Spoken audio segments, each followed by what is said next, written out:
was a fine day. Tracy was hanging out at recess with her friends.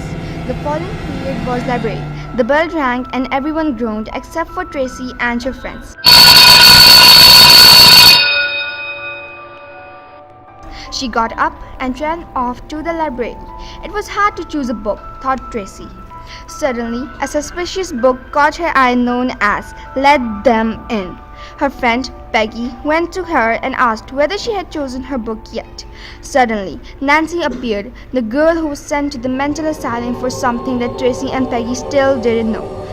Period was almost over, so Tracy ran off to the librarian. For about 2 minutes, the librarian stared at Tracy, puzzled about her choice.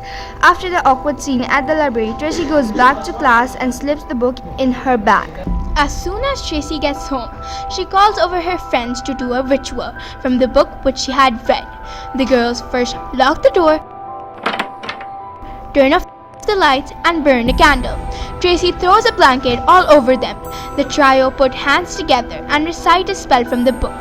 Suddenly, the candle blows out. "What? Ah!" shouts Peggy. Tracy gets up and grabs her phone. "No!" shouts Tracy. Her phone is at 2%. Tracy tries to open the door, but it doesn't budge. Tracy looks up and she could see nothing but 2 red eyes staring right at her. She looks into those creepy eyes for a minute. Tracy feels that it was the longest minute of her life. As soon as Tracy looks in some other direction, her mom comes in with a big flashlight.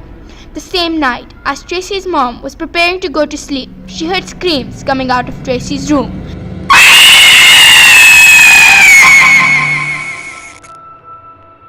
Tracy's mother got worried sick for her little girl, so she decided to call Tracy's cousin Drake, who was really close to her.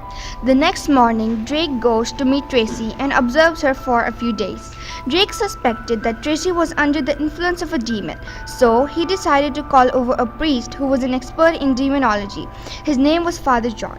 Drake introduced Father John to Tracy just as if he was a normal friend of his named Luke staying here for a few days. Luke observed Tracy for about 2 days. After that, he concluded that Drake's suspicion was right and immediately started to prepare for the exorcism, and in the meantime, Drake searches for Tracy. He goes to her room and turns the light on, but Tracy is nowhere to be seen. As Drake searches for Tracy, he feels something drip on his shoulder. He looks towards the ceiling, and there some writings were written in harsh red blood. Drake makes out the words, "To get Tracy back, you have to sacrifice blood and flesh." The same night, Drake goes to Father John, discusses what happened.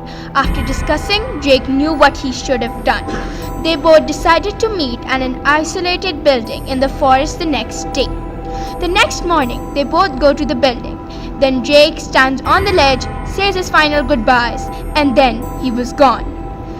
A month passed. Tracy went to brush her teeth and saw the book lying right next to her toothpaste. Then she suddenly looks up in the mirror and sees Drake smiling right back at her with his head tilted. Tracy shivers and looks back in the mirror but only sees her own reflection staring at her. Is Drake gonna come back? Is the demon back? No one knows. Till today. Blackout.